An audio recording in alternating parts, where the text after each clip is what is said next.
Hello dear people, ये question पूछा गया था 2008 में 2 मार्क्स के लिए। इसकी स्टेटमेंट है, consider a CPU where all the instructions require 7 clock cycles to complete execution.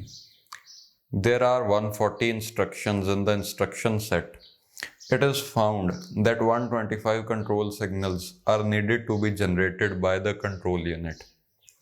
While designing the horizontal microprogrammed CU, single address field format is used for branch control logic.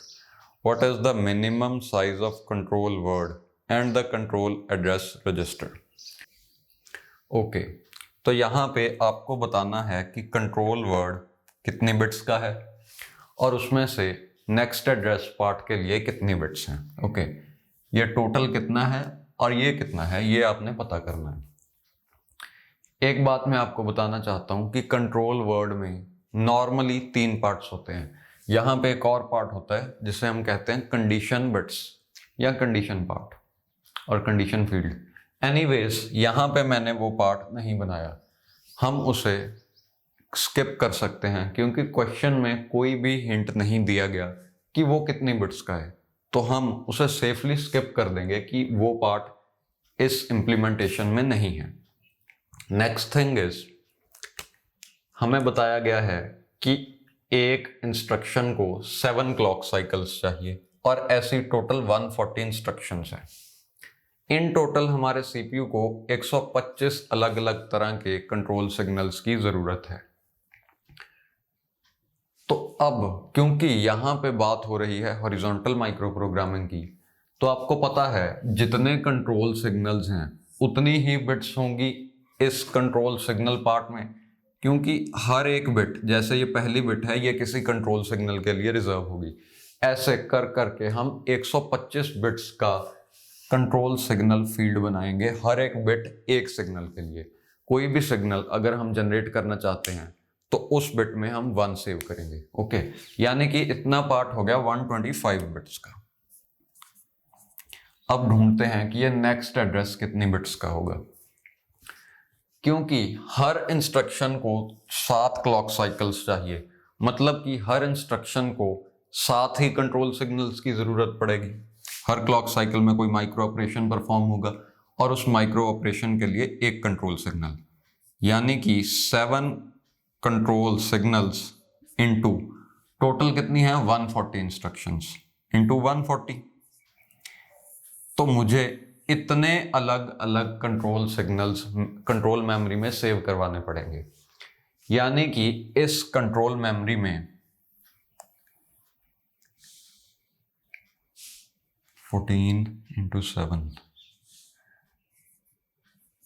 98। तो इस control memory में 980 अलग अलग control signals saved होंगे। अब क्योंकि 980 locations हैं यहाँ पे, तो इसे एड्रेस करने के लिए मुझे 10 बिट्स एलोकेट करनी पड़ेंगी। ऐसा क्यों? बिकॉज 9 बिट से हम सिर्फ 512 अलग अलग चीज़ों को एड्रेस कर पाएंगे, बट क्योंकि यहाँ पे 512 से ज़्यादा है तो हमें 10 बिट्स लेनी पड़ेंगी। ओके, एनीवेज आप लॉग ले सकते हो, लॉग 980 टू द बेस 2 और उसकी सीलिंग, उससे भी आपको वैल्यू 10 मिलेगी। तो अब ये पार्ट है 125 बिट्स का, ये है 10 बिट्स का, यानी कि टोटल कितना हुआ 135। वही हमसे पूछा था कि कंट्रोल वर्ड कितनी बिट्स का है, तो आपका कंट्रोल वर्ड या एक माइक्रो इंस्ट्रक्शन 135 बिट्स की है। उसमें कितनी बिट्स हैं एड्रेस फील्ड के लिए? वो हैं 10 बिट्स। तो आपका आंसर आया डी पार्ट। ओके, अच्छा, ये ऑप्शन कौन सा है मुझे इसीलिए याद रहता है क्योंकि अभी जस्ट इससे पहले मैंने यही सेम वीडियो इंग्लिश में भी रिकॉर्ड की थी। एनीवेज, अब यहाँ पे मैं एक क्वेश्चन आपसे पूछना चाहता हूँ। जैसे ये आपकी कंट्रोल मेमोरी है, यहाँ पे आप हर इंस्ट्रक्शन के जितने भी उसे कंट्रोल सिग्नल्स चाहिए, आप वो सारे कंट्रोल सिग्नल्स सेव करवा रहे हो।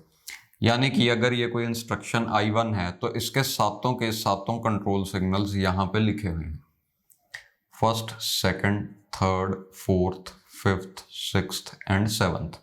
ऐसे ही ये I1 फिर I2 I3 करते करते आप I140 यानी कि 140 की 140 इंस्ट्रक्शन के सातों कंट्रोल सिग्नल्स आप यहां पे सेव कर रहे हो।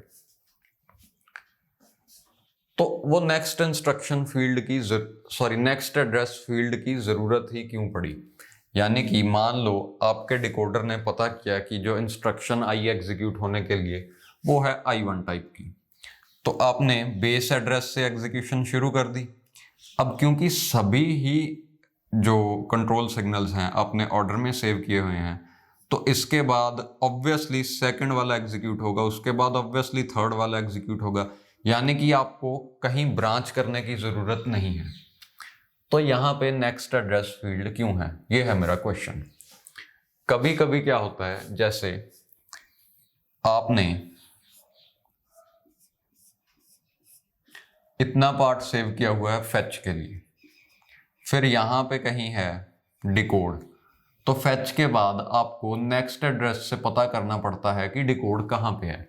बट यहाँ पे जो 7 क्लॉक साइकिल्स हैं सभी का सारा डाटा आपने कॉन्टिन्यूसली सेव किया हुआ है, तो ये नेक्स्ट एड्रेस कहाँ पे काम आता है, दैट्स द क्वेश्चन। आप इसे ट्राई करें। और एक पॉइंट जो मैंने यहाँ पे स्किप कर दिया है वो है कि इस पैटर्न का क्या मतलब है। इस पैटर्न में सबसे पहली बात तो हम देख चुके हैं कि 125 बिट्स रिजर्व्ड हैं। आप जो भी कंट्रोल सिग्नल जनरेट करना चाहते हो इन 125 के 125 सिग्नल्स में से सपोज आप कोई 5 सिग्नल्स किसी एक क्लॉक साइकिल में जनरेट करना चाहते हो, तो वो 5 बिट्स इन 125 में से वही 5 बिट्स या वही 5 जगह पे आप 1 सेव करवा दोगे, बाकी 120 बिट्स होंगी 0, तो अपने आप वो सिग्नल्स जनरेट हो जाएंगे। फॉर एग्जाम्पल, अगर आप रजिस्टर ए से रजिस्टर बी में डाटा मूव करना चाहते हो RA to RB, तो आप रजिस्टर ए को एक राइट सिग्नल दोगे कि ये अपना डाटा बस पे राइट करे। सपोज RAW, जैसे ये कंट्रोल सिग्नल मैं यहां पे ड्रॉ कर रहा हूं, ये है कंट्रोल सिग्नल और ये है एड्रेस, नेक्स्ट एड्रेस, वही सेम डायग्राम है। सपोज ये है रजिस्टर ए राइट सिग्नल, तो आप इसे हाई कर देंगे। वैसे ही अब इसका डाटा आ गया बस पे, अब ये डाटा आप कॉपी करना चाहते हो रजिस्टर बी में, तो यहां पे कहीं एक सिग्नल होगा RB रीड से, ये वाला, इसे भी आप हाई कर दोगे। यानी कि इन 2 वंस का मतलब हुआ सेम टाइम पे ये रजिस्टर अपना डाटा बस पे लिख रहा है और ये बस पे जो भी है उसे कॉपी कर रहा है। दैट मीन्स डाटा यहां से यहां ट्रेवल हो रहा है। Anyways your answer is option D 135, 10।